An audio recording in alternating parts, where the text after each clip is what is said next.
What you will do in the bathroom, you wouldn't do in the kitchen, and what you will do in the kitchen, you wouldn't do in the bedroom.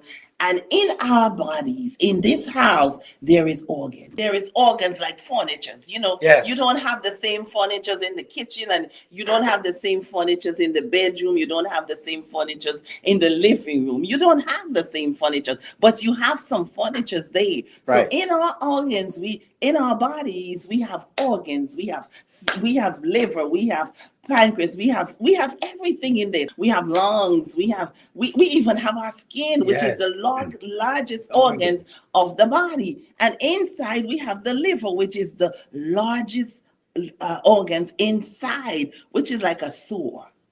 If you don't take care of your toilet in the house, it's gonna smell. Yes. So if you don't take care of the liver, it will not function for you, because it functions over 500 different functions it operates with.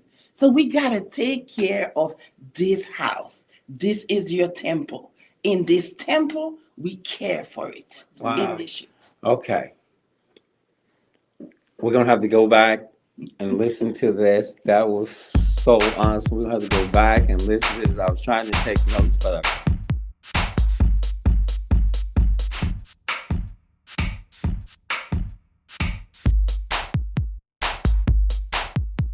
And why do you eat? Let's get to the truth of the matter, because I think from the beginning there's a lie. There's a lie told to our first father, Adam and Eve. And the lie was about eating. And there was a lie when Jesus was hungry. It was told to him, turn this stone into bread, and it was about eating. And today I feel that we are at the same level. A lie has been told to us about eating, so we should eat this or we should eat that, and really and truly we have not taken time to understand the whole truth of eating. So why do you eat? Get your pen, get your paper, write this down, because my guest this morning is all the way from Montreal, Canada. Wow. So we are here to let people understand, why do we eat? We eat because we want to nourish this temple, nourish this body, nourish these organs that's in these bodies. And this is why we should consider why we eat.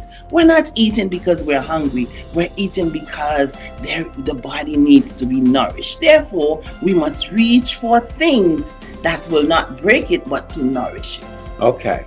Our taste bud is so perverted. The natural taste of the tongue, it's supposed to be neutral, sweet, bitter, sour, these kind of things.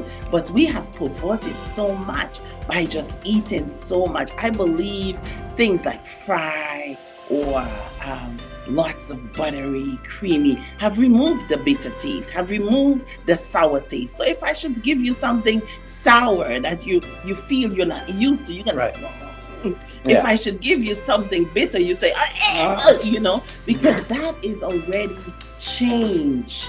It is perverted. So we need to bring back that natural taste, because the liver is happy when we say, take something bitter. Wow. I always say that, and I like the analogy that you made of the house with different rooms, and we have furniture in different rooms because we do have organs in different rooms. But I often say our mouth is the door to the house where our organs live. That's right. And we need to stop allowing any and everything in our house affecting our organs. Because listen, they don't just jump to the organs, they come through the door, which is the mouth of the house where they live. And we invite these different things in. And we do that, I believe, Chef Joanne, because we've been taught wrong for so long, and we believe in what people tell us, commercials and everything like this, and we don't realize, and we don't understand why we are eating. As you said, we should eat fruits. I tell people, fruit is not a snack.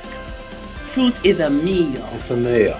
Okay. So it's not a snack. Most people will say, I'm a holistic nutritionist and I do consultation as well. So when I consult, you will see people would say, well, I had cereal for breakfast and I have some eggs and some bacon, or and things like breakfast is not just something that says it's breakfast. Breakfast is it's a meal. We should sit down and have a meal. So when we have a breakfast in the morning, it's so sugary. It's easy to grab a box of cereal, and that cereal, how it treats us, treats them the same way, right? They're up and they're down, but we're not treating our organs with respect, I like to say, when we just allow what man has said breakfast look like. You said breakfast is a meal. Breakfast is not cornflakes or sugary this or sugary that. It right? should look like something more like supper. Uh-huh. It should look like, you could have a big bowl of fruits in the morning. The first thing you should aim for is a bowl of fruits.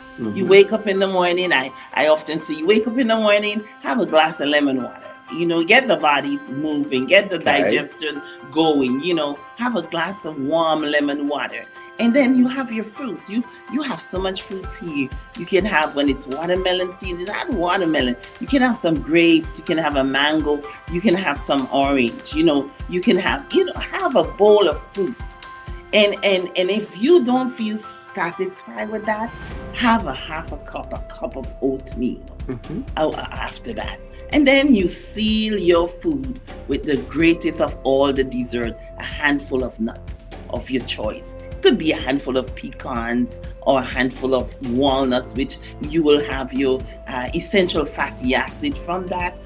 You will have your omega-3 from that. You don't need your omega-3 from vegetable oil or palm oil. Or that's no omega-3. That's an omega-6 or 9. So we want to think about food to really nourish the body. Talk to me about that evening meal and why it should be very small.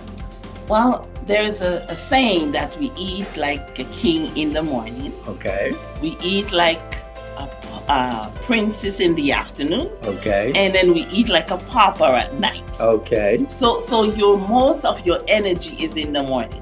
And the reason why people sometimes, I believe, think that they're not a morning person is because the meal is too heavy at night. Right. So these organs in our body, they have to work so hard to digest that meal that we put in at 7 and 8 and 9 or before we go to bed. We put in that heavy meal and then we try to go to sleep. We know where we could sleep. We could not sleep with all that meal in the stomach. We will toss, we will turn, we will not sleep, and we will wake up tired in the morning. So then we might say, I'm not a morning person. Of course you're a morning person. It's just that the meal was too heavy. So these organs in our body have to digest that instead of the resting to allow us to get the best sleep, to break down the body and rebuild the body, because God have made this body so complex. There's a verse that we are fearfully and wonderfully made. Marvelous are thy works, and that my thoughts will ever praise thee. So we are fearfully and wonderfully made. So these organs must sleep at night. As we sleep, they should sleep. So when the body comes to that stage to break down and rebuild itself, we will wake up feeling so energized that I'm ready to take on my work. Thank you so much, Chef Joanne, for gracing us with your presence today, and all you will be hearing from me. Is that all right? Thank you so much for having me. All right.